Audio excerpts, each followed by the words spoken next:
statistical process control. Well, you will get the quality management. We will talk about quality management, which is a very important topic in operations management. One of the traditional perspectives in quality management is apply those statistical tools into this quality management. And I hope I can use your knowledge of the previous class of statistics, and let's see how can they apply into the real business and real quality control area. Okay. So before we introduce all those control tools, I have to give you a brief review for the statistical concept. Okay. So the first one is called variation. Variation. In the real life, no matter how this precision, no matter how exact, even the twin brothers, okay, have slightly different. No matter what you do, so the variation exists. No matter how small, maybe tiny, really tiny small, but the variation exists. Okay. Say here, you shoot basketball, right? So let's say here, free throw. You are so accurate, but sometimes you miss. So it's not the right. It's not precise. There is variation. But how can we apply this variation in the real quality? The quality, if you have something, okay, we're talking about certain quality. No matter how rigorous, there's slightly different. Two bottles, right? It might be slightly different. In everything, there's a variation. However, from the quality control perspective, from our statistical control perspective, we consider there are two kinds of variation. The first one is referred as natural variation. Natural variation.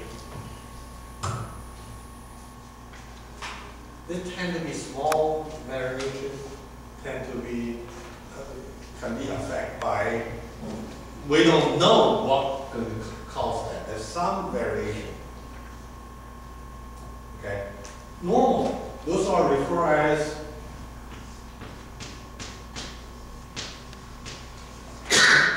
normal and tend to be small, harmless, fine. But there's another kind of variation we refer as assignable variation. This one we refer as abnormal.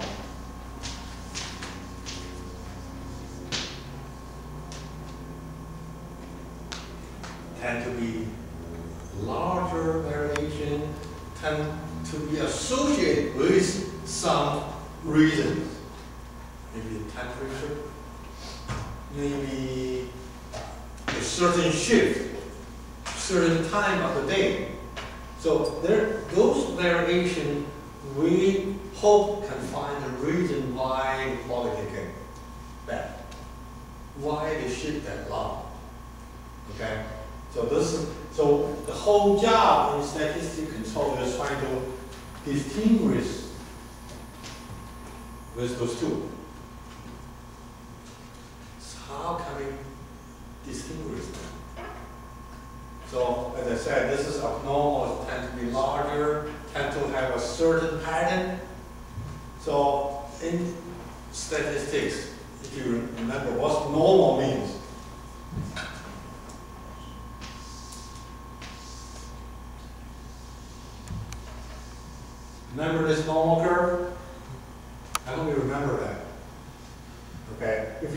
if this is the average, the mean, there's a 68% within one standard deviation, right? This is normal, everything's normal.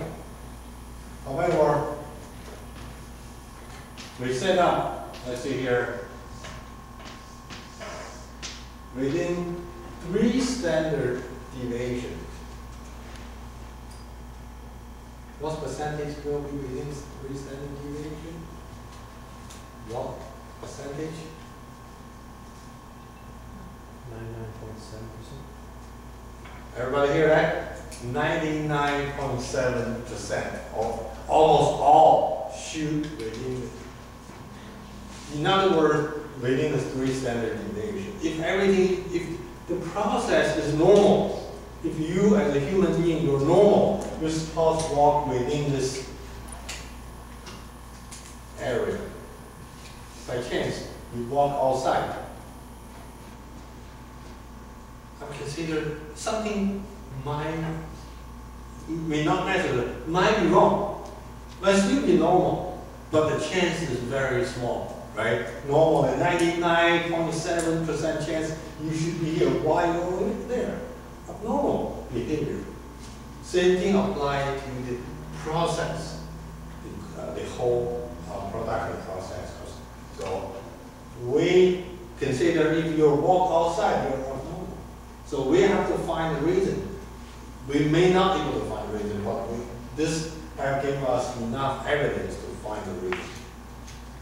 This is the statistical perspective. We're going to use normal theory, because central limit theory, that anything within 3 standard deviation. So either this is 3 standard deviation, either side become within this area, we consider it normal. The second important concept is talking about the whole thing is we focus on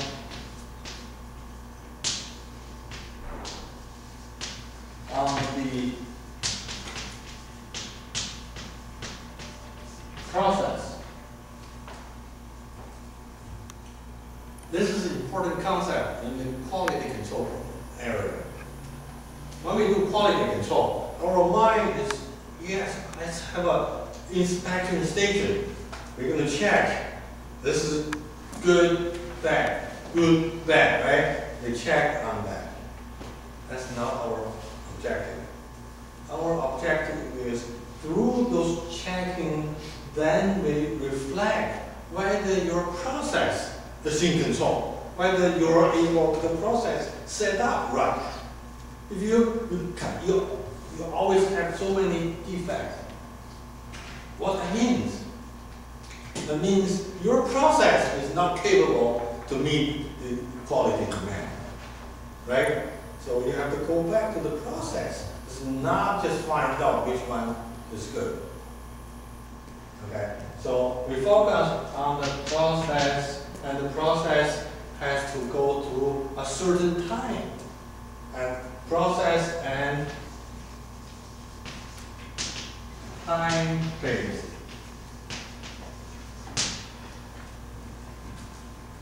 In other words, okay, time-based. This is the time I'm setting up. Everything is normal. Everything is normal. The normal means the process is normal, behave right. Okay? But over time, you keep normal until the point this becomes change, right? That is the trigger. We find abnormal. Why it change? If it's natural, it's okay, and come back. But if this tends to be larger or there's a certain pattern go that way, abnormal. That's the way we need to do a control. So this is my the theory talking about this. How can I use statistical process control? Because we are trying to distinguish the variation from natural to assignment over time and focus on the process. We are not going to check this is good or bad. That's not our objective. Objective is when this process is in control.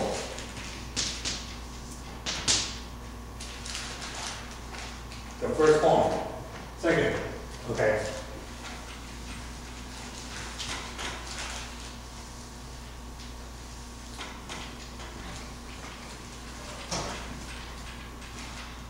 There are two techniques we're going to talk about in this lecture. Okay. The second one is talking about control chart. Control chart. Again, time-based and process focus.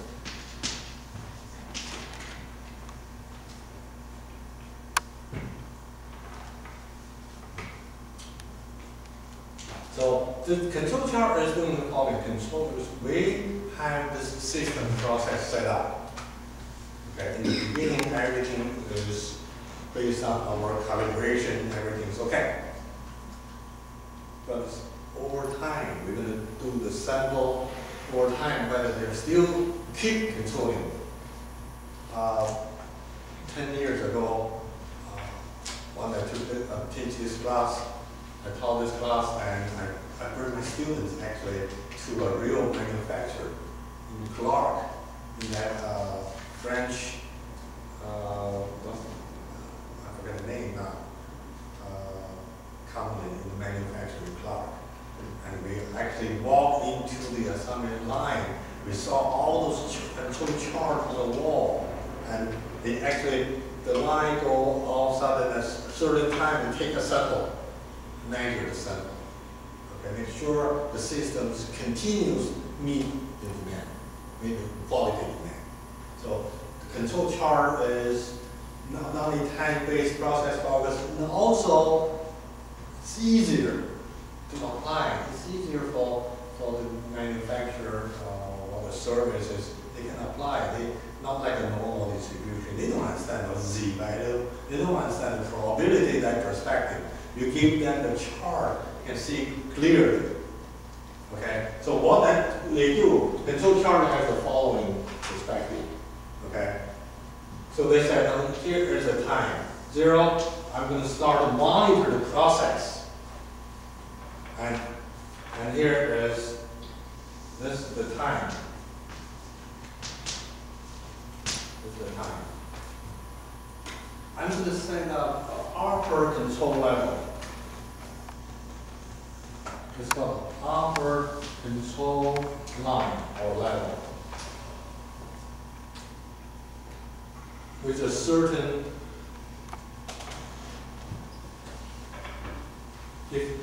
not necessarily, okay, this is the concept. It's not necessarily if you above upper control line, it become a defect. May or may not, depend on your standard. But this is just the system, the process. And so if you are walking too high like this, I can consider it's a red line or warning line. We also must possibly have a lower control line. Okay. So if you are normally walk the data within this line, we consider the system is in control. We also have, yes. So if it's in between the UCL and the LCL, it's in control. Yes. But not necessarily. Let me give you another perspective, okay? I only give you one. If we're talking time-based, okay?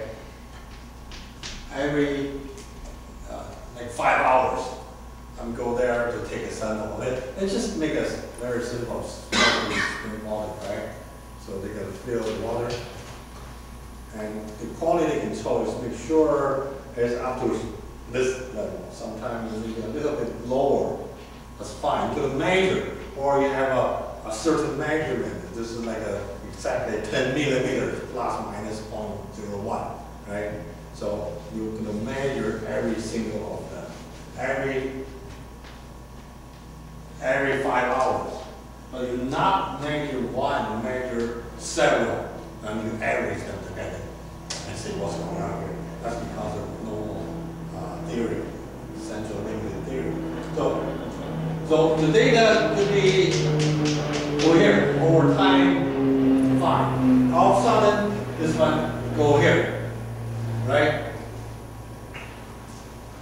Like Syria right now, so they cross the red line, right? So then that's a warning signal. And you have to do the investigation. They may or may not use the chemical, right? You have to do a real investigation. So over here, that's the warning signal. But there's another possibility, believe it or not. Everything's within the control line. However, I'm going to go, there's another line over here in the middle. We refer as the central line. I'm sorry, should be in the center, okay? The central line, if you check your data, everything's within our control. However, 7 in a row, all the 7, let's see, 1, 2, 3, 4, 5, 6, and 7. All 7 of them are above the central line. Is it normal? You have some below the line as well, I forget this No, one. he's just saying.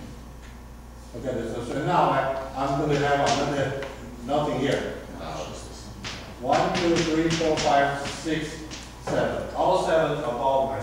Maybe there's over here, there's something over here, that's fine. But this 7, all above the central line. Is it normal? Is it in control? I would suspect maybe my calibration, right, a little bit higher than the central line. So this may not be in control. You may need to investigate it. I'll give you one example. So if you ever, are you all 21 yet? No, I'm talking about gambling. Okay, so if you go to Atlantic City, you go to Las Vegas, there's a wheel of fortune. Okay, I saw that one. There's a 32 slot. There's exactly 16 $1. You know what I mean, right? The wheel of fortune. You put here you put $1 there. If you win, they give you $1. If they stop, you give you $1. You lose, they take your $1, right? But what's the chance you win? 16 out of 32. 50%, right? 50%. So there's a perfect strategy you can win this game because you're going to do what we say, you put $1, if you lose, you double. If you lose again, you put 4. If you lose again, you put 8.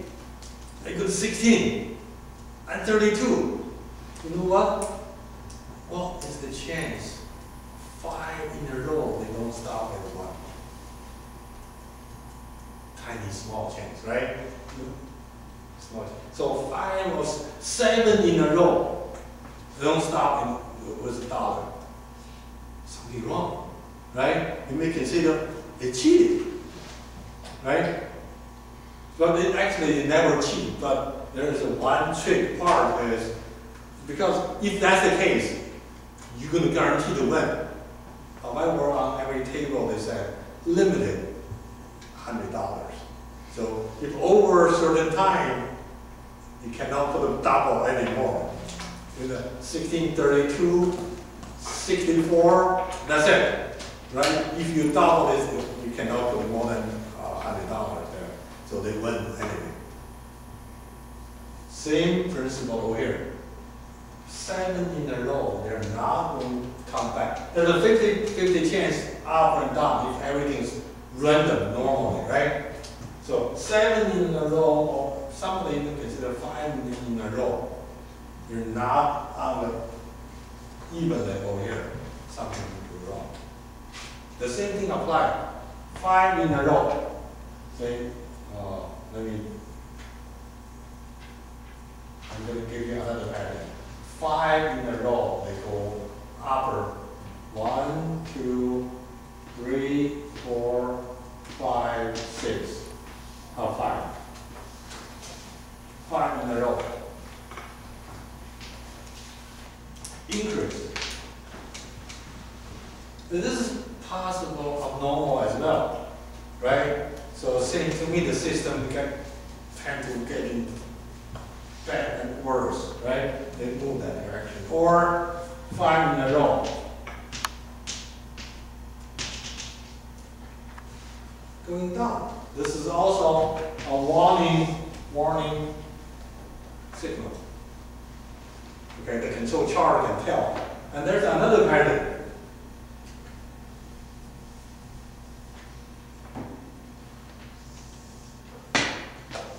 Another pattern is everything is normal. They go, however, they're just so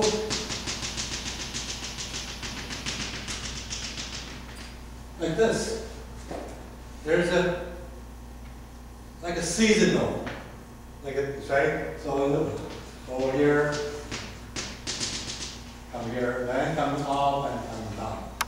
This is as long. In other words, as long as you can see there's a pattern in the chart, that could be a signable variation. This might be in a certain time of the day you're doing good, right? And then tend to be towards the lunchtime or better than the lunch. Then after you eat, everything's good, okay, you're probably getting better. And then another same pattern repeat. They repeat the same pattern. This is also a signal. So you can see the control chart, not only time-based, not only process-focused, but they are able to detect early detection. Like we're talking about health, you're too young. When you're age, we're always talking about like cancer screening, right? If there's any abnormal signal from my body, right? I'm not able to jump like a shot. Right? I'm not able to walk. So those are part of the symptoms. Your system wrong. Right? So the control chart is focused on the following. So let me get into the control chart directly. Now, the first control chart is referred as X bar and R chart. Or they call variable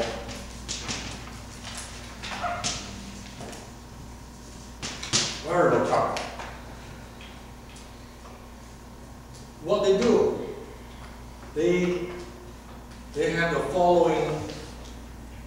The variable means you measure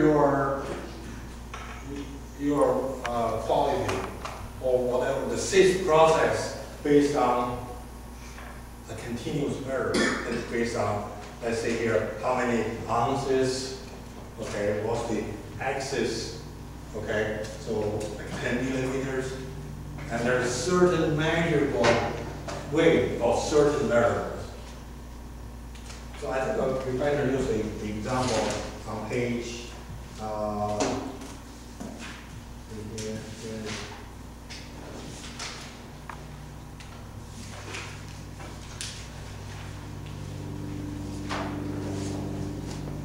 page 222. So example.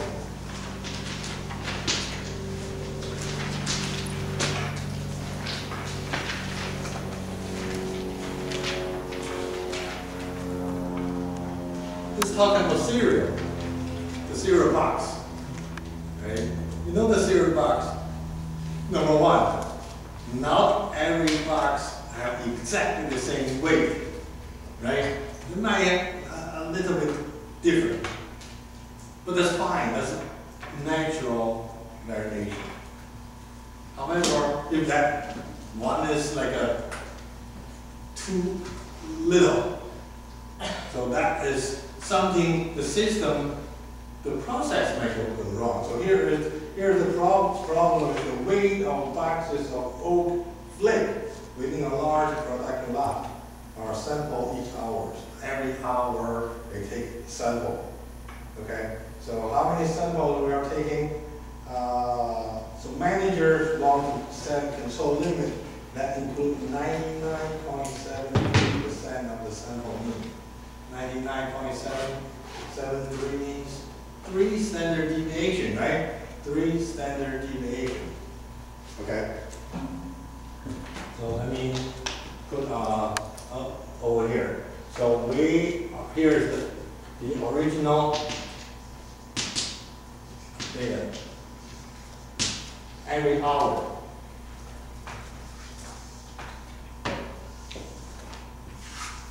Here is a sample number. Sample is 1, 2, 3, 4 on the continuous basis. Continuous basis. So each time I'm not measuring 1 0 box. I'm taking just n equals to 9. So every time I'm going to take 9 boxes. So this is 1, 2, 3, 4, 5, 6, 7, 8, 9. I'm going to measure each of them. What's the weight? If you see the book, they say, oh, hey, my particular sample, the first one is 17 ounces, the second one is 13, 16, 18, 17, 16, 15, 17, 16. So those are vary. They vary. So what I'm going to do over here is called X bar and R chart. X bar represents an average. So here is X bar, which means I average those 9 boxes weight. Take average. In this case, the average is 16.1. As you all know, if you only have the average, it does not work. You need to measure the standard deviation, right? The variation. However, in the real life, you don't ask those people to calculate standard deviation in the chart. So what we do, we simply calculate the range. R stands for range. The largest minus the smallest. In this case, let's say here, if you go back there, I'll say I have the highest weight is 18. And the lowest is 13. The range is 5.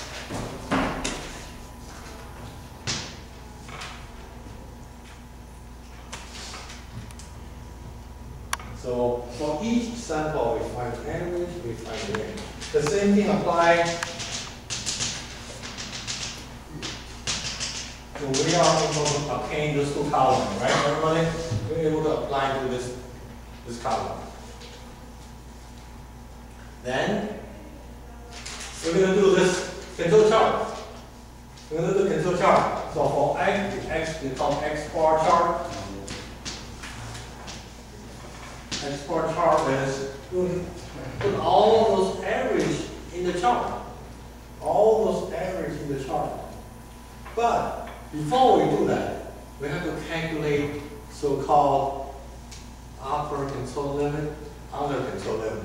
So we're going to say, okay, here, this is my central line, which equal to X bar and bar and bar. Let's see what that means. That means this column, everybody say this column, each individual is average, is 1 bar. Then I average them. We'll get X bar and bar. Right? I average the average. Okay, this one we'll consider as an central control line. Then I will have my upper control line. Upper control line will be X bar and bar plus.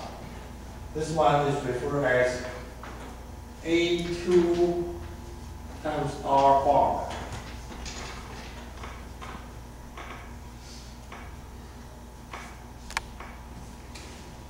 What's R? Remember, this is not hard at all. This is really applying for those real business over there. The people who do not have even college degree should be able to do this. Yes? So all of double bar means is average of the average. Double bar means average to average. Bar means just average. Okay. Okay? Let's see here, R bar. Anybody can explain what R bar means? Average of this range, you're right. Average this range. Average this range. And A2 is depend on the sample size. The sample size, and because this, you see, if you have 9 sample, there's A2. If you have 10, 11, this A2 change, which is on page 223. So A2 is provided on page 223. So this chart is ready to apply. Just tell me how many samples you have, I will tell you again. For example, one sample size 9, A2 is 0.337. So this one will be 9 will be 0.337. Okay, at the same time, we have a lower control line. Lower control line, guess what? Symmetric. It's the same X bar minus A2 times R bar. X bar minus A2 times R bar.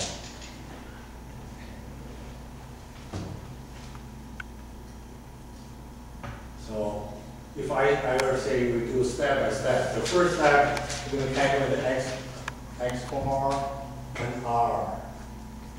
The second one is we're going to do this control chart.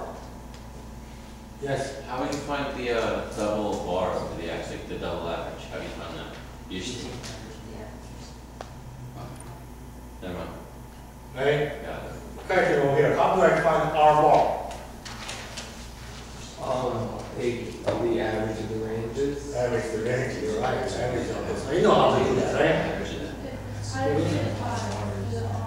I'm sorry? Oh, and then this is just from the book. If you see those over here, okay, everybody see this cereal box? The largest is 18. The smallest is 13. The difference is R. R stands for range. So they're all 25? No, no. Of course they're varied. See, you see the data over here? Let me see the next page.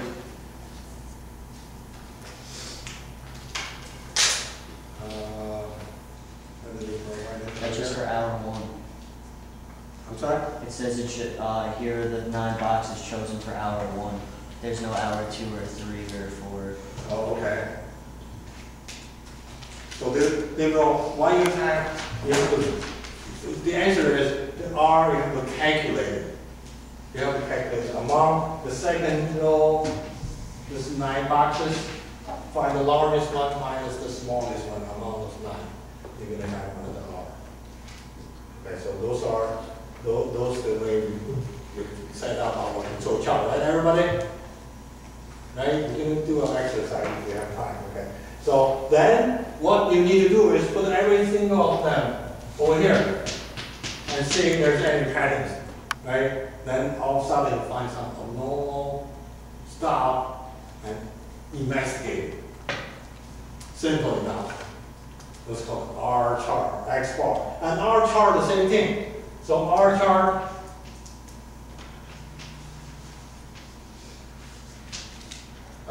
we also have the 3 line. Central line, it is R bar. Central line is R bar.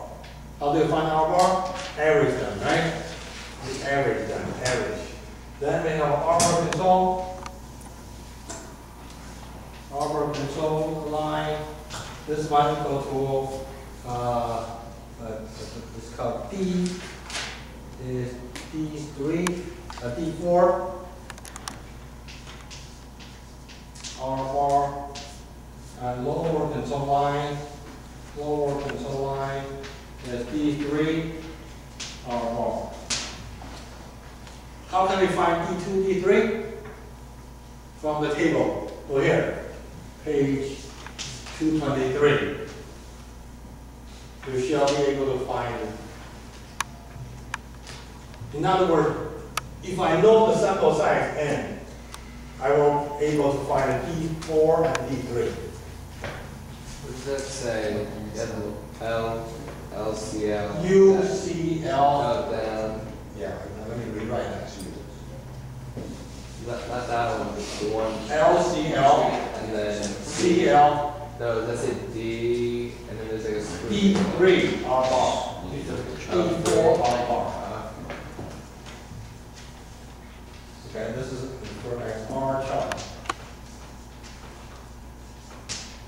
Then all you need to do is put this R in here and see what's the variation, and see if you can detect the process auto control moment, the time. At the time you trigger, then you will find what's going on there.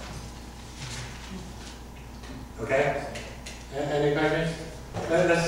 Let's do I don't think this one gives us enough data. Let's do a little example on the back.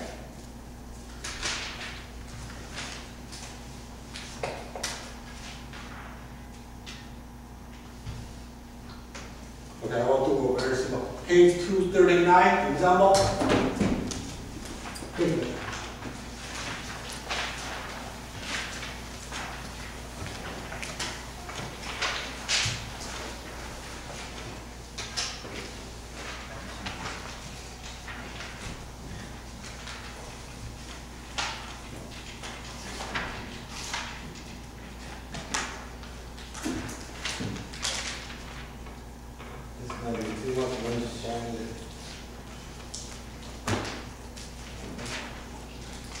Okay, on page 239, number 6.7.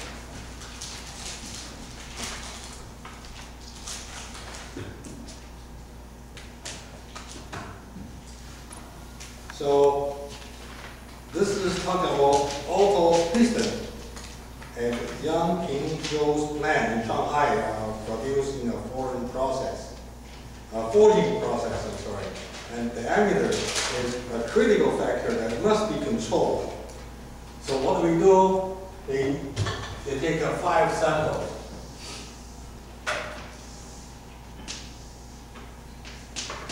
1, 2, 3, 4, and 5. So what then? Each time they take 10 those pistons. They measure the diameter. There are 10 of them. 1, 2, all the way to 10.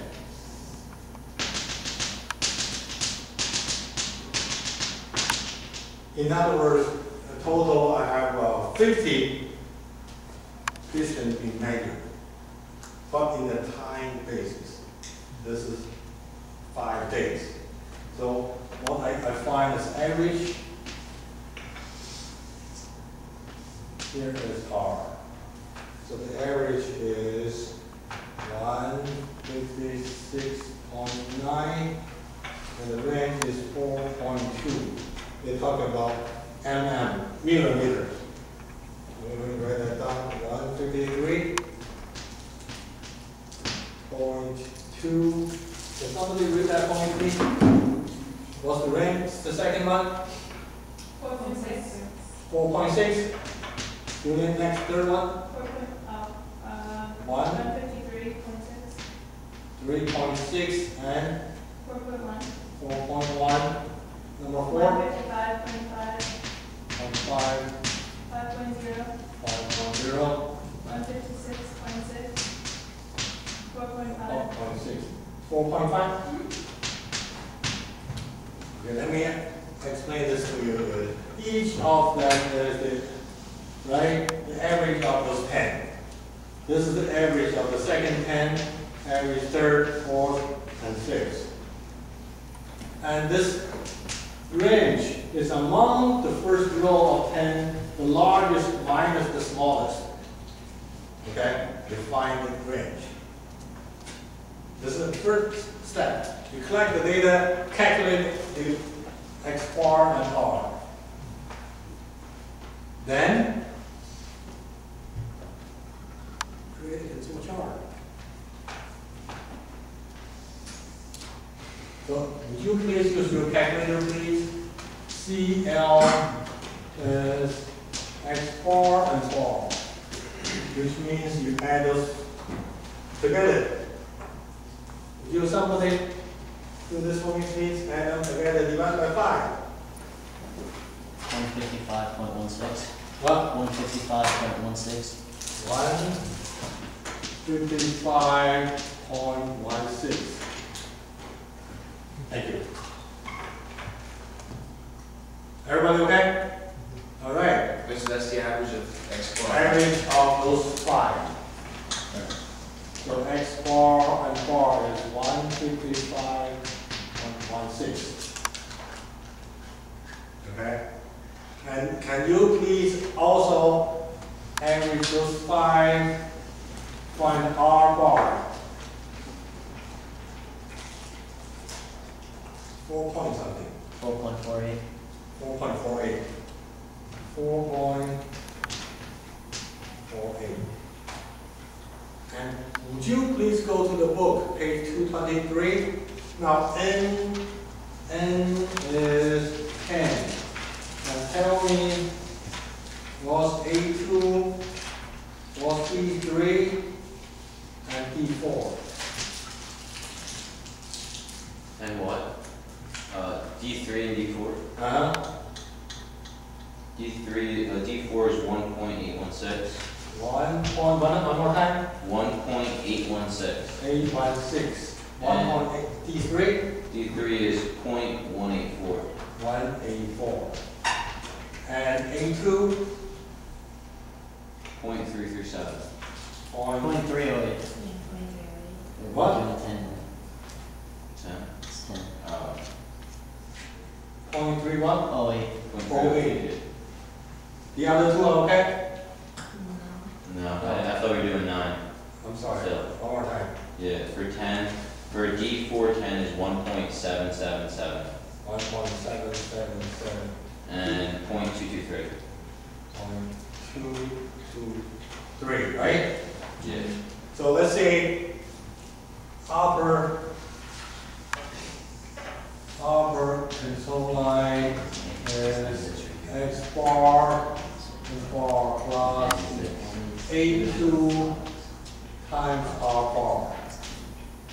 To calculate that one will be 155.16 plus A2 is 3.308 times R bar. What's R bar? 4.48. 4.8? 4.48. 4.48. Okay, what's the final answer? 156.54. 156.54, right? Yeah, it's like 0.538, but Perfect. 156.54, upper control limit. Let's do the same for lower control limit. X bar and bar minus A2 bar. Is 155.96 minus 0.308 times 4.48. And the answer is 153.78. 153.78. Practice? Yeah, just where'd you get the AL, D3, and D4? What page is that on? Page 2, what's page number? 20. Page 223. Page 223. On the table, if you see n equal to 10, on that horizontal row. Okay. Clear? Good. Okay. Then, let's say we evaluate, let's see whether the system is in control. We put them in 156.9. My God, the very first one is out of control. Right? The first one is 1, 2, 3, 4, and 5. Very first one is out of 159, 156.9. So here, this is the second one, 153, which is 53.2. Oh my God. Did we do something wrong? 153.7. The second one is over here. Over here. The third one, 153.6. Oh wow. Oh, we must do something. 155.5. And this one is okay. Minus 56.6. You see that there's a 5 data. Out of control, right? The system is out of control. But this is not good because this is not a